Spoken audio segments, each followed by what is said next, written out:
নমস্কার, আপতক খবরে আপনাদের প্রত্যেককে স্বাগত। সঙ্গে আমি রয়েছি রাজীব। আর আপনারা জানেন যে খেলাধুলো কিন্তু শরীরের একটা অঙ্গ, পড়াশুনোর সঙ্গে সঙ্গে খেলাধুলো করতে হয়। স্বামী বিবেকানন্দ বলেছিলেন, গীতা পড়াচ্ছে, ফুটবল খেলা অনেক ভালো।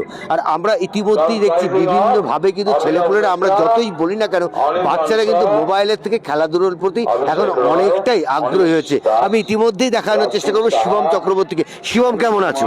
আমি ভালো আছি। আপনারা যে শিবমকে দেখছেন, এই শিবম তাইকুন্ডুতে তিনি একটি ব্রোঞ্জ মেডেল পেয়েছেন। আমি চেষ্টা করবো, শিবম তুমি তাইকুন্ডুতে ব্রোঞ্জ মেডেল পেয়েছো, ক বছর ধরে শিখছো? আমি 8 বছর ধরে শিখছি। কোথায় শিখছো?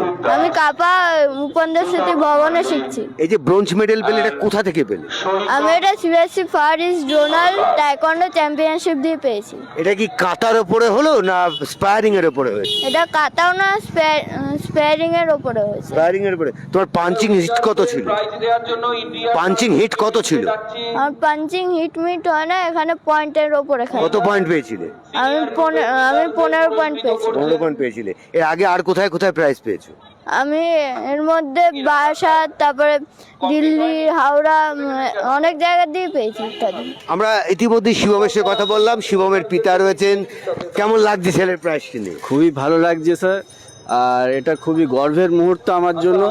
আমি অ্যাজ এ ওর পিতা প্লাস আমি ওর কোচও, যেহেতু টাইকোয়ান্ডো কোচ আমি, আমার একাডেমি, এবং ও আমার কাছে ছোট্টবেলা সেই 3.5 বছর বয়স তখন থেকে করে। আর এই মুহূর্তে এই বছরে স্কুলের তরফ থেকে যে ও ফার ইস্ট জোন চ্যাম্পিয়নশিপে গিয়ে পার্টিসিপেট করতে পেরেছে, ওখান থেকে ব্রঞ্জ মেডেল পেয়েছে। ওর 5টি ফাইট ছিল, যার মধ্যে ও আসাম, ছত্তিশগড়, মণিপুর এই 3টে স্টেটকে হারিয়ে সেমিফাইনালে ওঠে। সেখানে গিয়ে ও মানে পারে না, শরীরটা খারাপ হয়ে গেছিলো যেরকম জানতে পারলাম। তো দেন সেখান থেকে সেমিফাইনাল থেকে হেরে ব্রঞ্জ মেডেল অর্জন করে এসছে। এটা একটা গর্বের বিষয় আমাদের জন্য। আমাদের এই বীজপুরের মধ্যে আজকে আমাদের বিধায়ক ছিলেন, যেখানে ওকে সেই সম্বর্ধনা করলেন। এটা খুবই গর্বের। আপনি যেমন একদিকে এনার পিতা, তেমনি সমস্ত বাচ্চাদের একটা অভিভাবকও বটে। যে সমস্ত বাচ্চারা ক্যারাটেকে ভয় পায়, ভাবে লাগবে, ছিঁড়ে যাবে, ভেঙে যাবে, তাদের উদ্দেশ্যে আপনি কি বার্তা দেবেন আমাদের মধ্যে দিয়ে?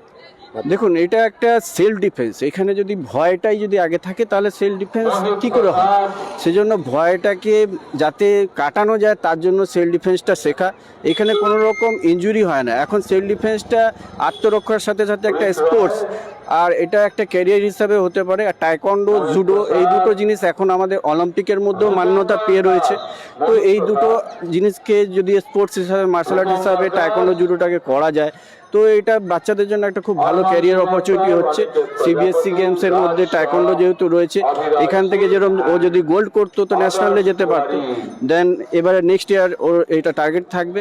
আর অলরেডি ও এখন ডিস্ট্রিক্ট চ্যাম্পিয়নশিপের মধ্যেও গোল্ড মেডেল পেয়ে আছে, ওখানে গোল্ড মেডেলিস্ট। আমাদের নেক্সট স্টেট খেলা আছে যেখানে জলপাইগুড়িতে হবে, সেখানেও পার্টিসিপেট করবে। এই বছরের ন্যাশনালের ওর টার্গেট রয়েছে, যেটা আমাদের অ্যাসোসিয়েশন। আপনার মাঠ কোথায়? আমার মাঠ আমার উপেন্দ্র স্মৃতি ভবনে খেলা হয় কাপাতে।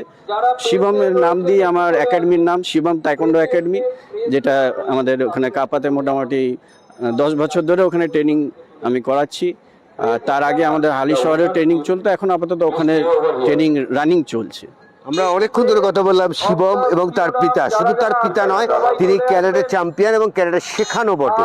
এবং আমরা আশা করব যারা আমাদের খবর দেখছেন, তারা প্রত্যেকেই সমস্ত ভয় কাটিয়ে নিজের সেলফ ডিফেন্স, ক্যারাটে অর্থাৎ খালি হাতে আত্মরক্ষা যেটাকে বলা হয় ক্যারাটে, তাই তো, সেই শিক্ষায় যদি শিক্ষা লাভ করেন, তাহলে আগামী দিনে আপনার নিজের আত্মরক্ষার সঙ্গে সঙ্গে নিজের শারীরিক যে প্রতিবন্ধিতাও, সেটা কিন্তু অনেকটাই কাটবে। এরকম আরও অনেক খবর নিয়ে আমরা আসবো। ততক্ষণ চোখ রাখুন আপতাক খবরে।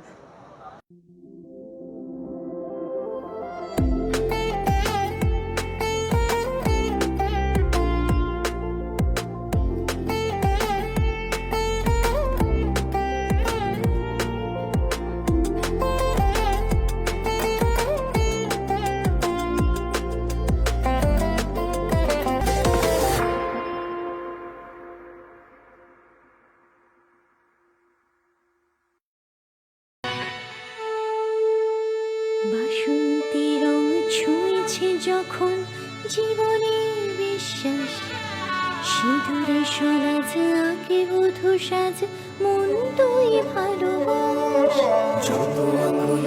হয়েছে 12টা বাসন্তী সংলাপ, ভেসে যাক দোহে আদরে আবেশে বন্ধু সবার নয়নমণি আগমনী বাসন্তী ফ্যাশন প্রাইভেট লিমিটেড। কেন এত চিন্তা করছো বলো তো? সামনেই মেয়ের বিয়ের এত খরচ, সোনার দাম দেখেছো? নিউ মথুরা প্রসাদ জুয়েলার্সে একদম পেপারের দরে সোনার গহনা পাওয়া যায়, আর মজুরি একদম আমাদের সাধ্যের মধ্যে। তাই তবে চলো আজই যাই। বিয়ে বা যে কোনো অনুষ্ঠানে সোনার গহনা মানে নিউ মথুরা প্রসাদ জুয়েলার্স। এখানে কাগজের দরে ও অতি কম মজুরিতে সোনার গহনা পাওয়া যায়। নিউ মথুরা প্রসাদ জুয়েলার্স, কাঁচরাপাড়া।